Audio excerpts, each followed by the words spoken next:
बिस्मिल्लाहिर्रहमानिर्रहीम अस्सलाम वालेकुम। Welcome to quick review. और quick review world affairs series के अंदर आपका वेलकम है। और वर्ल्ड अफेयर्स में हम बात करने लगे हैं जी एक रिपोर्ट को लेके। ठीक है, रिपोर्ट क्या है? Europe working on a plan to replace US in NATO in 5 to 10 years. ठीक है, तो हमारे पास रिपोर्ट ये है, या रिपोर्ट ये कहती है कि भाई जो यूरोप है वो काम कर रहा है इसके ऊपर कि भाई हम कैसे जो है वो यूरोप को रिप्लेस करेंगे अगले 5 से 10 साल के अंदर। ठीक है, इसका मतलब ये है कि जो यूरोप है वो चाह रहा है कि वो रिप्लेस कर ले अब यूएस को, क्योंकि ज़ाहिर-सी बात है जो यूएस, आपने देखा कि जिस तरह से यूएस जो है वो अभी उसकी स्टेटमेंट्स आ रही हैं डोनाल्ड ट्रम्प साहब की, या जिस तरह से वो एग्रेसिव हुए हुए हैं, तो उससे क्या है, एक खतरा पैदा हो रहा है। तो इसको हम साथ में लिंक करेंगे कि भाई end of the international rule based order, जो इंटरनेशनल रूल बेस्ड ऑर्डर है, रूल बेस्ड ऑर्डर जिसमें लिबरल डेमोक्रेसी जो है वो टॉप पे है, कि भाई जो जमहूरियत है उसको प्रोटेक्ट करने के लिए यूएस ने पिछले 70 साल हमने देखा कि बहुत ज़्यादा स्ट्रगल की, billions and billions of dollars जो है वो यूएस ने इसके ऊपर इन्वेस्ट किए। ठीक है, जो सिलसिला जो है वो हमने देखा 1949 से स्टार्ट हुआ कोल्ड वॉर में जब टीसीआई पूरी एक स्ट्रेटेजी बनाई गई, तो उसके बाद से हमने देखा कि अब जो है यूएस पीछे हटा है। तो अब इससे एक खतरा पैदा हो गया इंटरनेशनल रूल बेस्ड ऑर्डर को, कि नेटो एक तरह से पूरी दुनिया की सिक्योरिटी को, या पूरी दुनिया के जो एक वर्ल्ड ऑर्डर है, अब ये कह लें उस वर्ल्ड ऑर्डर को नेटो जो है वो कंट्रोल कर रहा था, या नेटो की आड़ में आप ये कह लें यूएस उसे कंट्रोल कर रहा था। ठीक है, लेकिन अब जब जो ईयू है, यूरोपीय यूनियन है, उसको इस बात का एहसास हो गया कि जैसे यूक्रेन, आपको पता है कि भाई ज़ेलेंस्की साहब और ट्रम्प के बीच में झड़प हुई थी, ठीक है, 2 हफ्ते पहले। तो उसके नतीजे के तौर पे उन्होंने कहा था कि भाई हम अब जो इमदाद दे रहे हैं वो भी उन्होंने रोक ली, बाकी जो इमदाद दी जा रही थी दुनिया को जो है फंडिंग वगैरह वो रोक ली। तो उनकी बातों से, या जो जिस तरह से फॉरेन पॉलिसी का शिफ्ट एक अमेरिका के अंदर देखने में आ रहा है, तो उससे ये आइडिया हो रहा है कि भाई अमेरिका जो है वो क्या कर रहा है, वो रिप्लेस कर रहा है चीज़ों को। तो इससे एक थ्रेट पैदा हो गया यूरोप को अपनी सिक्योरिटी का, कि भाई हमने आज तक तो अमेरिका को देखा कि उसने रिस्पॉन्सिबिलिटी उठाई हुई थी रूल बेस्ड ऑर्डर को प्रोटेक्ट करने की, और हम मजे कर रहे थे। लेकिन अब जब अमेरिका अगर पीछे हट जाता है, तो हमारे पास फ्यूचर क्या है, हम क्या करेंगे? तो इससे रूल बेस्ड ऑर्डर को क्या थ्रेट हो सकता है, इसके साथ हम इसको लिंक करके देखेंगे। ठीक है, तो इसको समझने की कोशिश करते हैं। अब देखिए, सबसे पहली और इम्पोर्टेंट चीज़ क्या है कि भाई जो रिपोर्ट है वो क्या आ रही है? रिपोर्ट ये आ रही है कि भाई जो यूरोप है, वो इस टाइम पे ख़ास करके यूरोप की जो बड़ी पावर्स हैं, बिग मिलिट्री पावर्स, अब यूरोप की 3 बिग मिलिट्री पावर्स हैं, ठीक है? एक जो है वो है जी फ्रांस, दूसरी जो है वो जर्मनी है, और तीसरी पावर कौन-सी है? वो है जी यूके, ठीक है? तो बेसिकली ये 3 बड़ी पावर्स हैं, जिनके पास जो है वो काफ़ी ज़्यादा जो है वो मिलिट्री पावर मौजूद है, इनके पास पैसा भी ज़्यादा है, ये बड़े कंट्रीज़ हैं यूरोप के अंदर।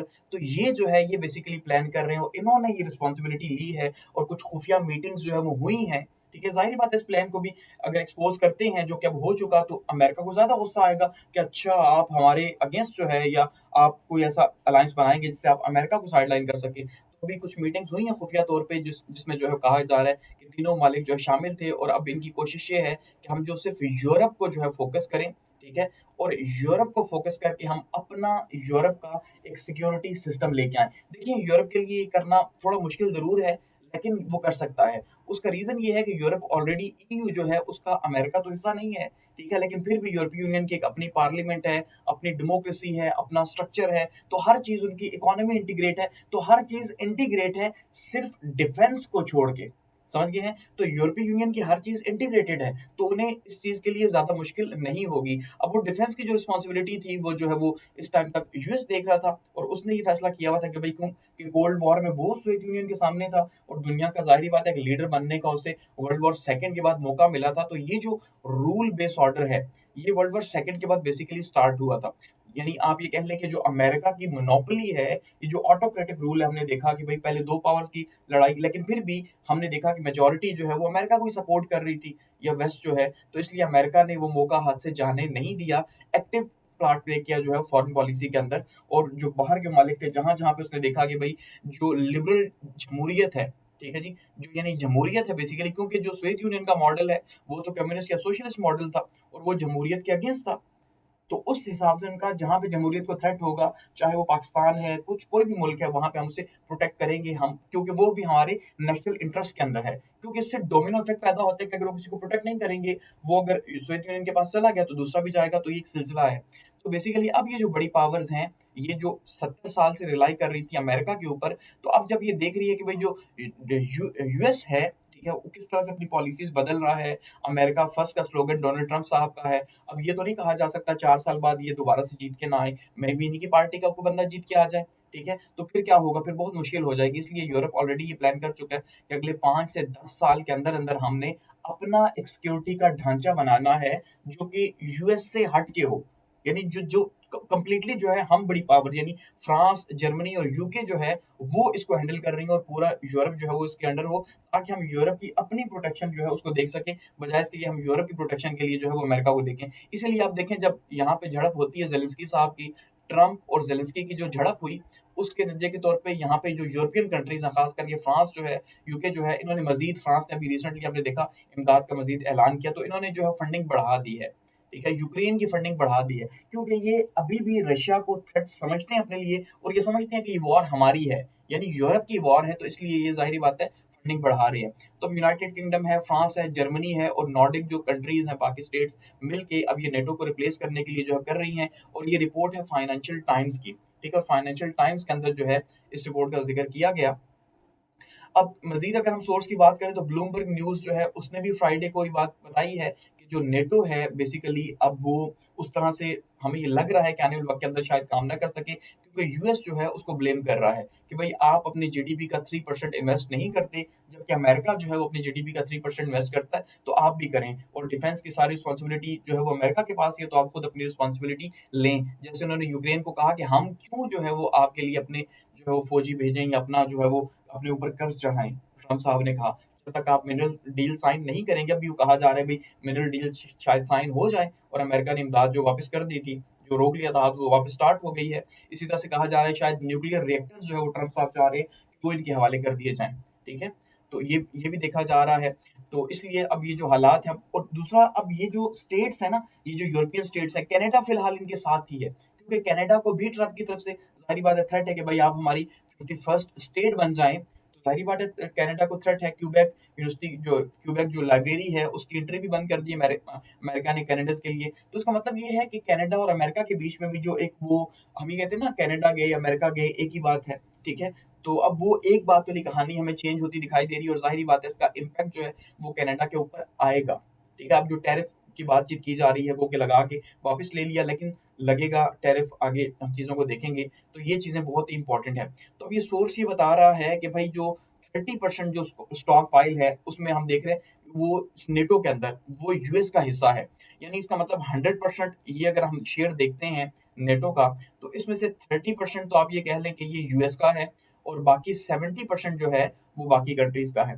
तो इस 30% को रिप्लेस करना इतना आसान नहीं है, याद रखिएगा। ये 30% शेयर जब ये आपस में डिवाइड करेंगे, खास करके बड़ी स्टेट्स करेंगी, जर्मनी है, फ्रांस है, यूके है, ठीक है? तो जब ये करेंगी तो इनके ऊपर बहुत ज़्यादा बर्डन आना है।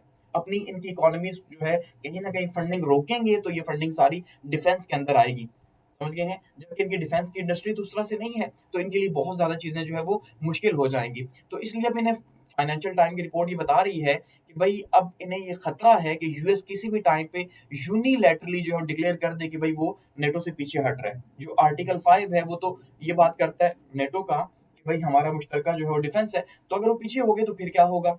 फिर अचानक से जब इन्हें झटका लग गया और 30% का शेयर इन्हें देना पड़ गया, तो फिर क्या करेंगे? तो उससे बेहतर यही है कि भई ये प्लान करें कि अगले हम 5 से 10 साल के अंदर रिप्लेस कर लें अमेरिका को, ठीक है? और उस खंजे के तौर पे, ताकि हम जो है वो अपने आप को आगे मैनेज कर सकें। ये जो मामलात हैं वो आगे चला सकें। अब यूएस के रोल की अगर हम बात कर रहे हैं तो ज़ाहिर-सी बात है यूएस बहुत इंपॉर्टेंट रोल प्ले करता है नेटो के अंदर। नेटो का सिर्फ देखिए नाम है बेसिकली, ठीक है? असल में नेटो की अगर हम कॉइन को पलटेंगे तो पीछे हमें अमेरिका ही नज़र आएगा कि एक साइड पे शायद पूरे यूरोपियंस हैं और दूसरी साइड पे अमेरिका है, उसने इस तरह से बैलेंस किया हुआ है। तो यूएस जो कंट्रीब्यूट कर रहा है वो कर रहा है जी 15.8% जो है वो इस टाइम पे यूएस कंट्रीब्यूट कर रहा है इसके अंदर, नेटो के अंदर, ठीक है?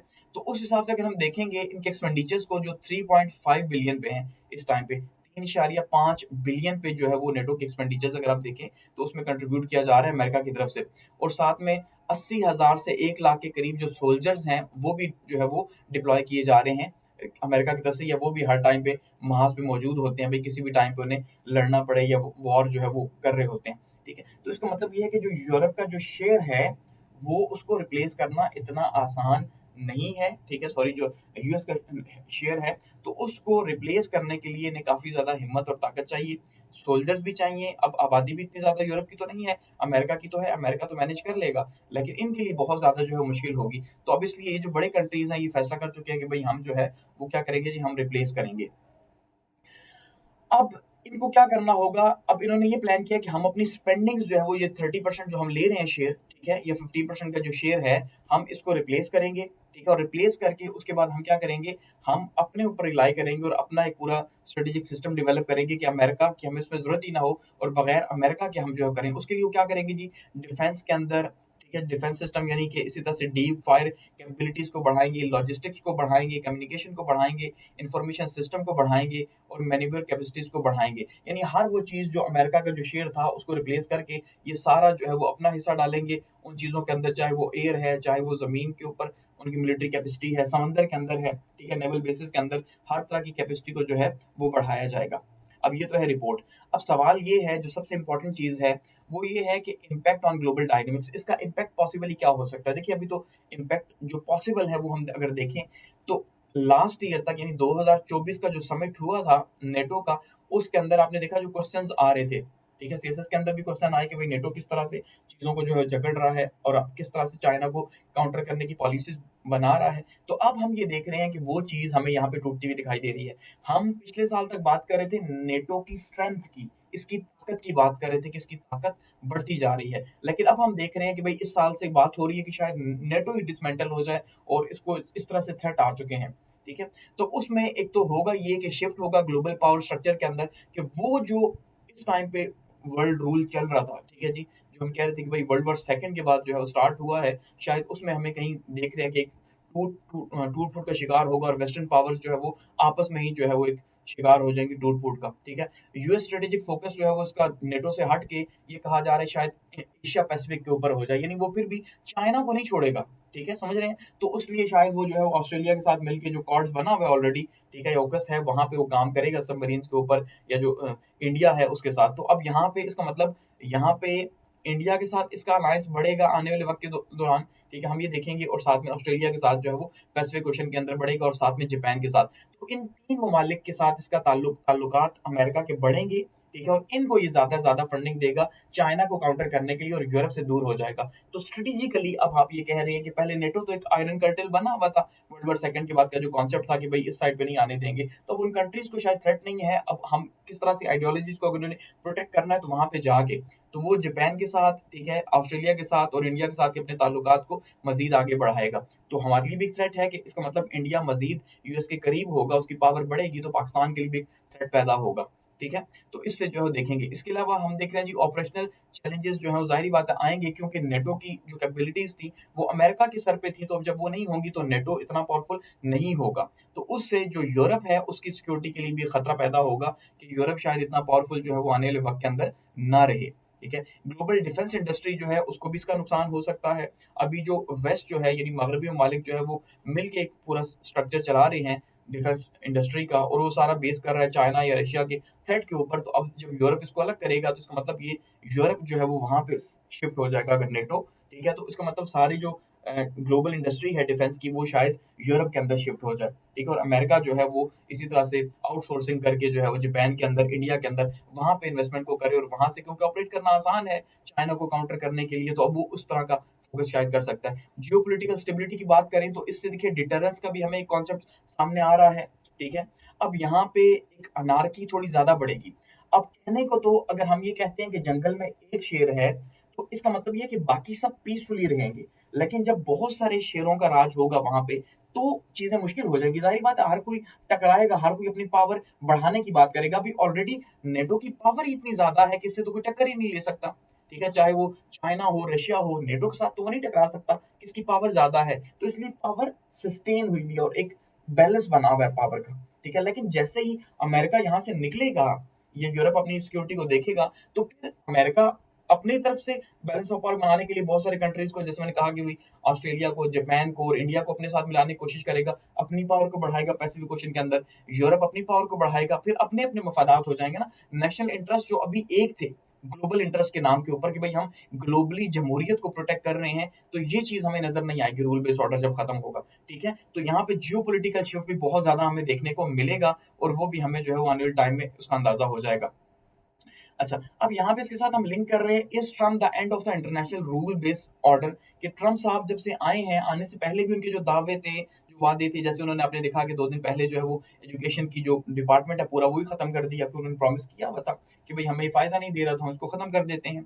तो बेसिकली इंटरनेशनल जो रूल बेस्ड ऑर्डर है वो है क्या? देखिए इंटरनेशनल रूल बेस्ड ऑर्डर जो है वो बात करता है, वो एक इंटरनेशनल रिलेशंस को स्टडी करने का एक तरीकाकार है।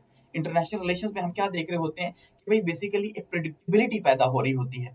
हम प्रेडिक्ट कर सकते हैं कि आने वाले टाइम में क्या होने जा रहा है इस रूल बेस्ड सिस्टम के तहत, कि हम ये आइडियोलॉजीज की वॉर चल रही थी पिछले 70-80 साल से अगर हम देखते हैं, तो एक साइड पे सोवियत यूनियन था और एक साइड पे अमेरिका था। दोनों साइड पे, एक साइड पे जमहूरियत थी, लिबरल डेमोक्रेसी, अमेरिका और यूरोपीय यूनियन, इसी वजह से नेटो की बुनियाद रखी गई। दूसरी साइड पे वर्सा पैक्ट था, जिसको हमने देखा सोवियत यूनियन जो है वो अपनी पावर को बढ़ाने की कोशिश कर रहा था। तो बेसिकली ये जो अमेरिका और यूएस का जो आपस का खिंचाव था, ये आइडियोलॉजीज का था, कैपिटलिज्म वर्सेस सोशलिज्म या कम्युनिज्म, ये हमें एक खिंचाव देखने को मिल रहा था, जो अब शायद हमें जो है वो खत्म होता दिखाई दे रहा है, क्योंकि अब रशिया से तो वॉर है नहीं, अब चाइना से, और चाइना से जो वॉर है वो ट्रेड वॉर है, वो आइडियोलॉजी की वॉर हमें अब कम नजर आती है, वो ट्रेड वॉर हमें ज्यादा नजर आती है अब, ठीक है? तो उस लिहाज से अगर हम देखेंगे तो एक प्रेडिक्टेबिलिटी थी इंटरनेशनल रिलेशंस के अंदर कि भाई जो है ना, क्या है जी, स्टेबिलिटी है, कॉपरेशन है, और इसके साथ साथ जमहूरियत को प्रमोट कर रहे हैं। लेकिन अब जब, और ये सिस्टम कब स्टार्ट हुआ था? वर्ल्ड वॉर सेकंड और होलोकॉस्ट, जो यहूदियों को मारा गया, कत्लेआम किया गया, ठीक है? और साथ में वर्ल्ड वॉर सेकंड के बाद से अमेरिका जो है वो दुनिया को रूल करना स्टार्ट हो गया, क्योंकि यूरोप तो टूट फूट का शिकार था,